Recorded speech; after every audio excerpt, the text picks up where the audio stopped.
Pinatikos ni Kamanggagawa Party List Representative Elijah San Fernando ang tuloy-tuloy na pagliban nitong si Senator Ronald De La Rosa sa kanyang trabaho sa Senado.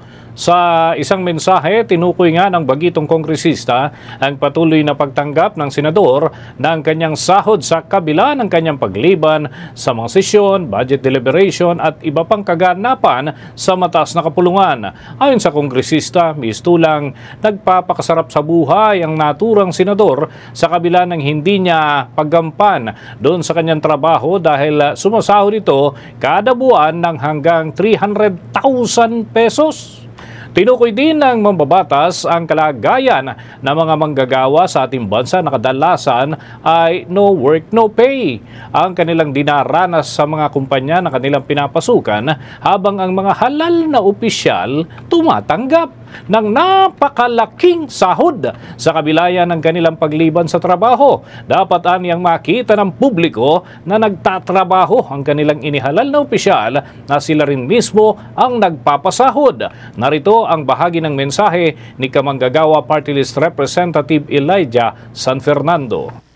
Hindi daw applicable yung no work, no pay sa mga miyembro ng Kongreso. Kabilang na dyan yung mga senador at mga congressman. Totoo naman, kasi kahit saan mo hanapin, walang nakasulat tungkol sa no work, no pay policy sa rules ng House of Representatives at Senate of the Philippines.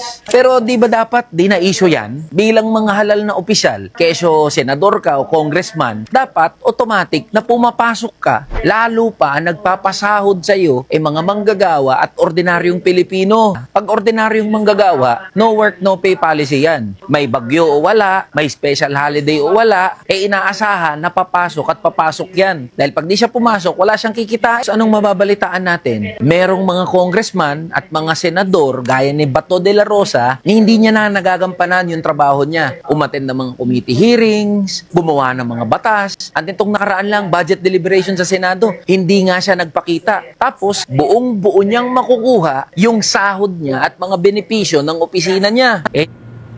Tinigyan ni Kamanggagawa Party List Representative Elijah San Fernando. Kasabay nito mga kabombo, hinamon ni San Fernando si De La Rosa na lumabas at gampanan ang kanyang tungkulin. Anya, hindi makatwira ng rason ng senador na pagtatago sa kabila ng wala pang opisyal na kopya ng warrant of arrest na pinaniniwala ang inilabas ng International Criminal Court. Anya, dapat ay tularan niya ang mga manggagawa na sa kabila ng banta sa kanilang buhay, dala ng mga kalamidad tulad ng bagyo, malawakang baha at maraming iba pang klase ng mga kalamidad na tumatama sa bansa ay tuloy-tuloy ang kanilang pagpasok sa kanilang trabaho. Narito pa ang patuloy ng mga pahayag ni Kamanggagawa Party List Representative Elijah San Fernando. Maririnig namin na dahilan mo kung bakit hindi ka nagpapakita na meron kang kaso na inaharap at maaari na servan ka ng warrant of arrest. Ang manggagawa, ordinaryong manggagawa, kahit may problema yan o wala, may sakit yan o wala, may humahabol, may humahunting dyan o wala, papasok at papasok yan para makuha niya ng buo yung sahod niya.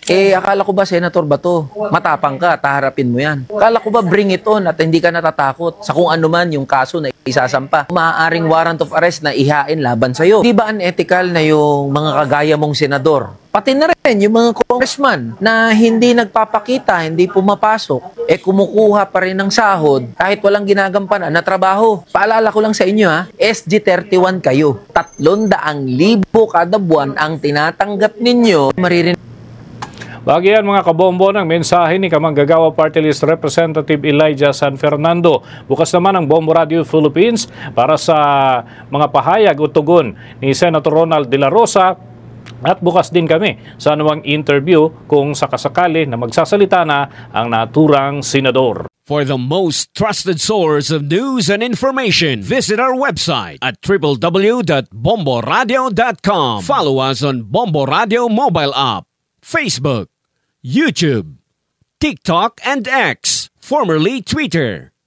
Like, share, and stay connected. Anytime, anywhere.